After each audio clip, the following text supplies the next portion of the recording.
Hello and welcome back to The Shawning. Let's just go ahead and talk about one of the most argued about movies of all time. Let's just dive into It Follows.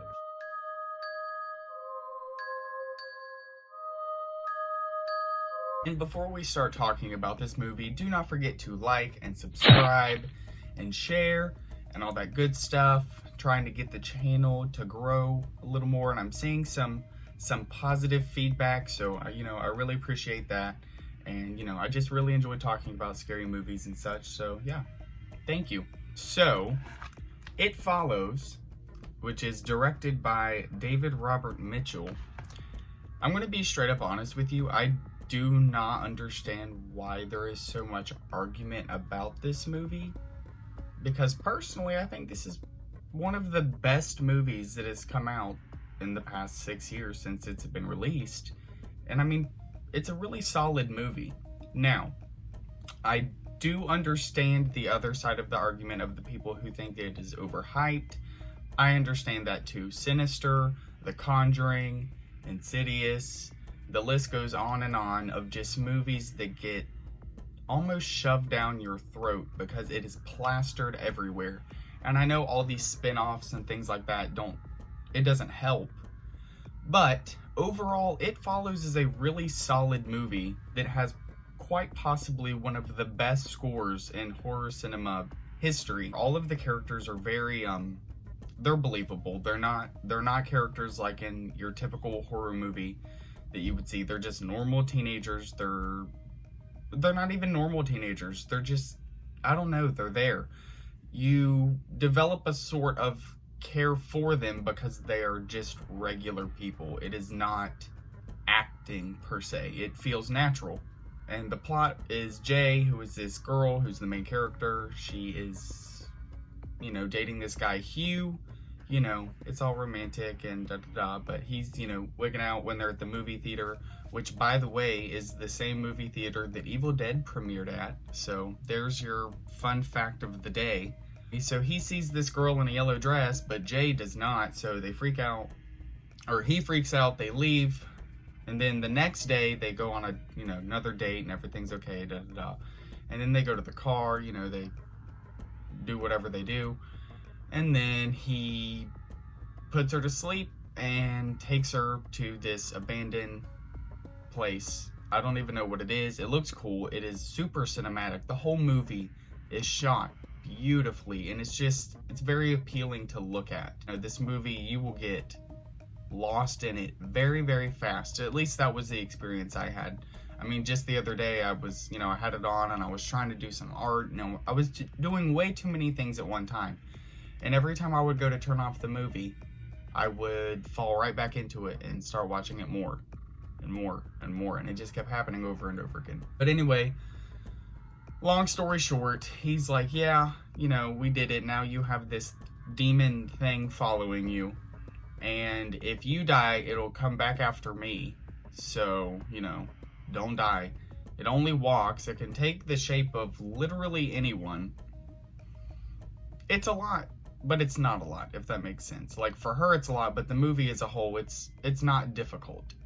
The movie goes on, he drops her off in the worst way ever, and then she obviously can't really explain this to anyone, because nobody is going to believe her, which is exactly what happens, and the story goes on with her seeing, things walk towards her. No one else sees, and she's just trying to escape. She has to sleep with someone else in order to get rid of it. However, if that person dies, it will come back after her.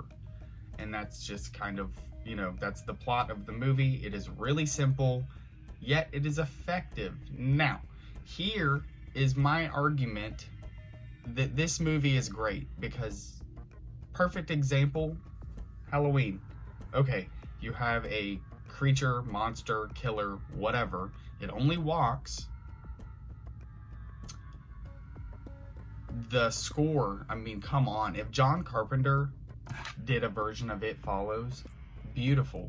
Because it is that kind of story. It would fit for him. And that's just my argument personally. I really do think that this resembles a John Carpenter kind of feel to it. And that's, personal opinion alone. But I mean, John Carpenter really heavily focused on the score in his films, and so does It Follows. It doesn't focus on the monster all the time. There are several scenes in the movie where you see the creature, but it is not the focal point. It's in the background, but like you have to be paying attention extra hard to even see it, because they're not making that the focal point. That's not what they're going for. You don't have to worry about all those cheesy jump scares and da-da-da-da-da, which in return, the reason why I get so confused at why people hate this movie so much is because it's those same group of people that complain when there's too many jump scares. So now we have a movie that has literally one jump scare. It has one jump scare. It has one jump scare and 2 kills, 1 female and 1 male. That's it. There's not a lot of gore. It's not bloody. It's anxiety. That is what It Follows is inducing. It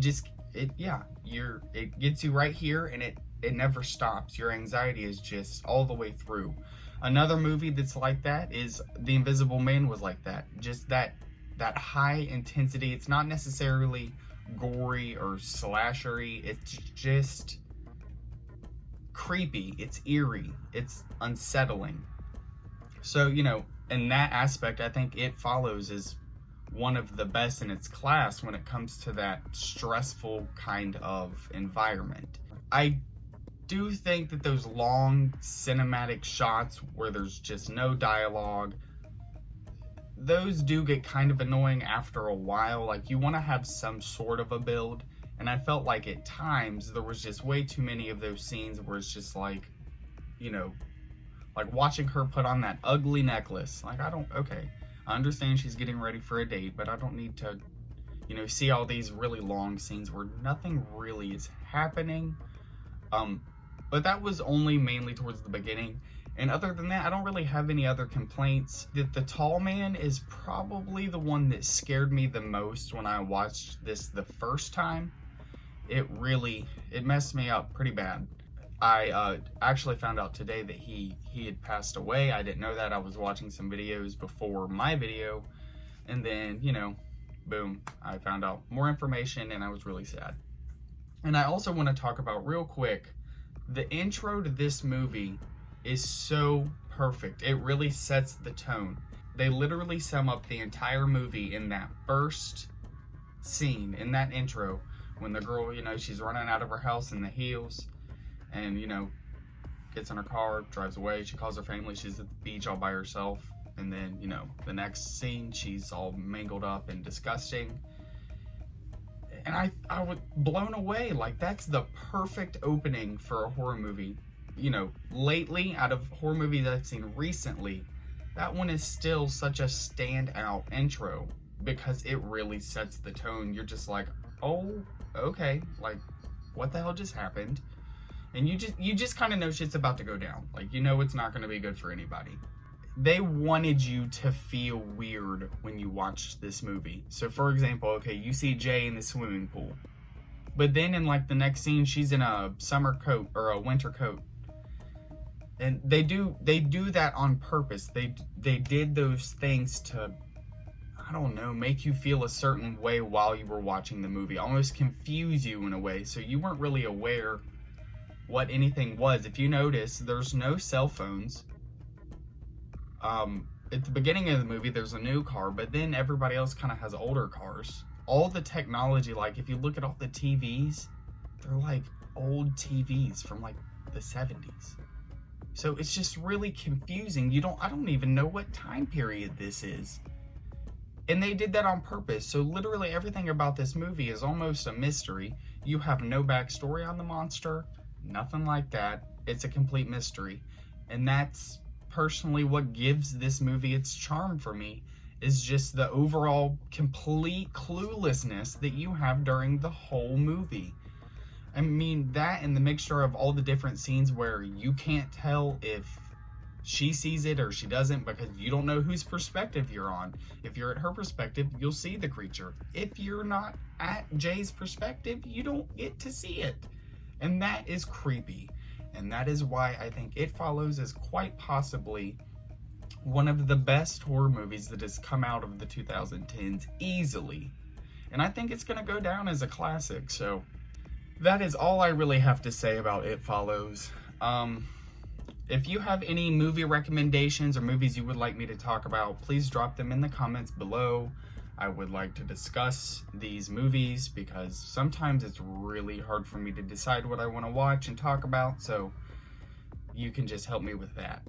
Don't forget to like, subscribe, stay safe, keep it creepy, and I will see you soon.